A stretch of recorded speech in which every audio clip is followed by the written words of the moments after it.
Which one of these four risk factors do you think has the greatest impact on our health? Correct, diet. What we choose again to put into our bodies has the greatest impact on our health. What is it about our diet that is causing all these deaths? The first that we're looking at is grease, oil, and fats. The second, refined or processed foods. The third, sugar and salt. The fourth, acid-forming foods that's causing inflammation. Let's go back to grease, oil, and fats. So here today we are happy to welcome May to our program. May has extensive experience in the effect of diet on our health, and so we are happy to have her here on the set today in our program. And May, I'm going to ask you a few questions as it relates to diet and our health. First, we're going to look at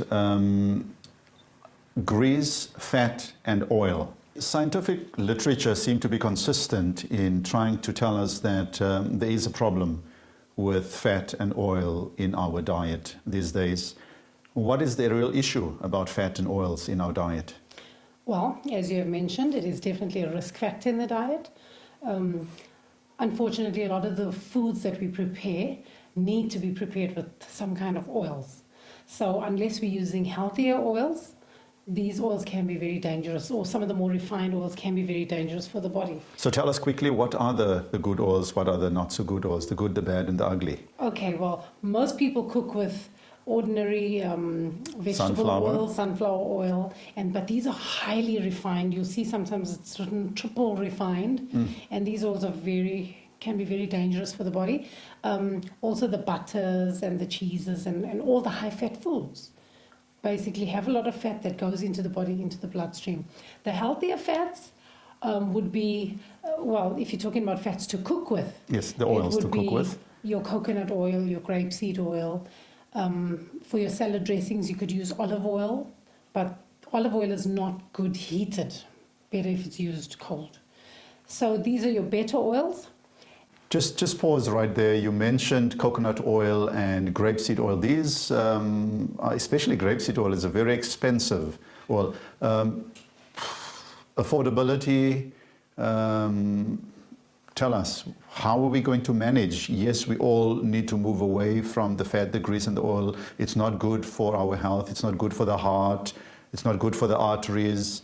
Well, I have found that in my own kitchen, when I made the transition and the decision to move to healthier, I found that because the oil is more expensive, I was automatically using less.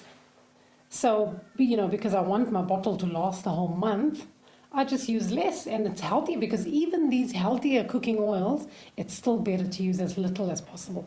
So if possible, if you could just saute your onions in water, Is that even possible? You could still get an absolutely flavorful dish with using absolutely no oil. Oh yeah, I remember that one time we were in Chatsworth. I think we did a cooking demonstration there. And we had an Indian lady that helped us, and she said she's going to do biryani and she's just going to saute it in water, etc. And she did it. And it was delicious. And people did not even know. All right, so May, take us a little bit deeper. How do these fats and oils really affect the body on the inside? Oh, in many ways. When we take in these fats and oils, they get into the body, and once they're in the body, eventually they make their way to the blood vessels because they get carried through the blood. And unfortunately, if you're on a high cholesterol diet, a high fat diet, that cholesterol is going to line your blood vessels eventually and cause problems with hypertension and even heart disease. And I mean, it's common knowledge these days that people who live on burgers and cheese and all these high fat foods, they have issues with blood pressure and heart problems eventually. So hypertension is one of the problems. Well, another issue with fat in the diet, or a high fat diet, is that it can cause or worsen diabetes. And this really becomes a problem. It can make a person insulin resistant.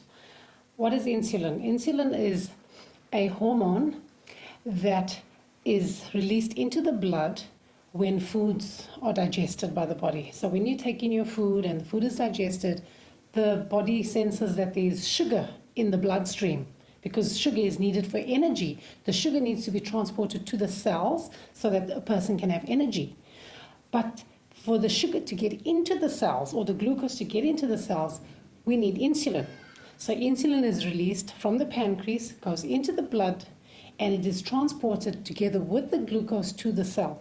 However, if a person is on a high-fat diet and a person is obese or overweight, it could be that the fat, in a sense, coats the cell so that the insulin cannot open, unlock the cell. Because so the glucose can go in. Exactly, that's the job of the insulin, just to unlock the cell, to let the glucose in. Now, it cannot if the cell is coated. If the glucose remains in the blood, that to me logically is a problem. Yes. That definitely becomes a problem. That's how you become diabetic? That is how you become diabetic, because when you test your blood, you'll have a sugar reading that is high, and it can cause all kinds of problems because with the sugar floating around in your blood, now you know the blood vessels carry the blood to all parts of the body, even to the tips of your fingers, into your eyes, all over. You have capillaries and all these blood vessels. Too much sugar in the blood damages the blood vessels. Mm-hmm. And all over the body. So eventually people whose blood sugar is not controlled, they suffer with all kinds of problems, even vision problems. They suffer with peripheral neuropathy, the numbness in the extremities. And all of this comes from high fat. Too much sugar in the diet too much sugar in the blood because it cannot get into the cells because the body has become insulin resistant. All right. Right. Okay. So that is, but there's more?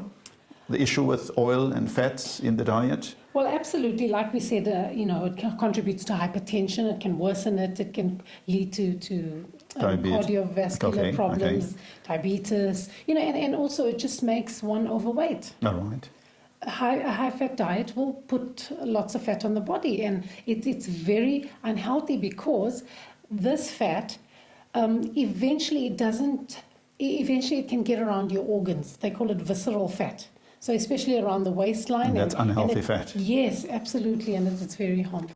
This is an animation. That yellow stuff there, that's the omentum. And that pad, we're going to get rid of that for a second. There's the liver up there, the gallbladder's the green stuff, and there's the stomach of the food you ate earlier today, and it's being pushed down to the small bowel. Your bowel is going to mix that with bile, the green stuff from the gallbladder, and like a soap, it'll wash it and help it absorb through this very thin wall to the big portal vein. This vein carries all the nutrients to the liver. No matter what you eat, the liver's going to metabolize it and send it out to the body. If you eat healthy stuff, the liver's going to love that. If you eat unhealthy stuff, the liver will turn fatty. This fat liver afflicts a quarter of the population, and then this omentum starts to get ponderously large. It pulls way across and becomes that big beer belly that so many folks have. Now, I got news for you. Men after the age of 40 never buy a new belt size. What do? They slip the belt under the fat, right? And they walk around like this. And they waddle around like this all the time. So you actually got to get the folks in your life to measure their waist size, not the belt size, the belly button over the hips to get that magical number. Again, it's got to be half of your height. Now, I brought you a little demonstration because I love organs. This is actually what happens inside of your belly. The reason your belly gets big is not because you got a little fat beneath the skin. You get big fat under the muscle, way inside where those organs are that I showed you. Normally, omentum looks like this. See, it's very thin, very dainty. It's like pantyhose, very elegant, right? You can see through it almost. I can see it, right? Now, what happens is, instead of having that nice dainty omentum, you end up with this. Now, compare this to this. There's a big difference there, and that's the difference that I'm talking about. When you have this big pad of omentum here slapping up inside of your intestines, there's no way your body can keep up with it. And it causes coronary artery disease, it causes diabetes, it causes hypertension. That's what I'm focused on today, because this belly fat poisons your liver, causing high cholesterol. It squeezes the kidneys, and the kidneys have to jack up your blood pressure because the kidneys regulate your blood pressure.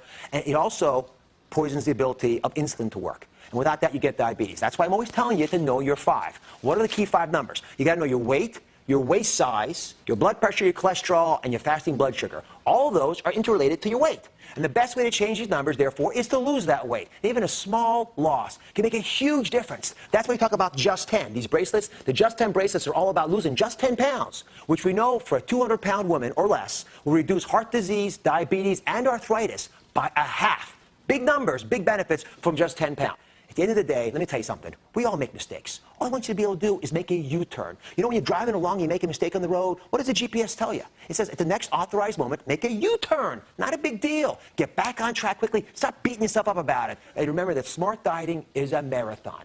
If you could automate a program, then remember that success is about forgetting that you're on a program. You're good to go. Making it easy to do the right thing is what I'm talking about, and that's how you'll succeed as well. Now, one favor. Take what you've learned from this video and tell one other person. Talking about unhealthy fat, there must be healthy fats as well, because the brain needs fat, Definitely. the body needs fat. Definitely.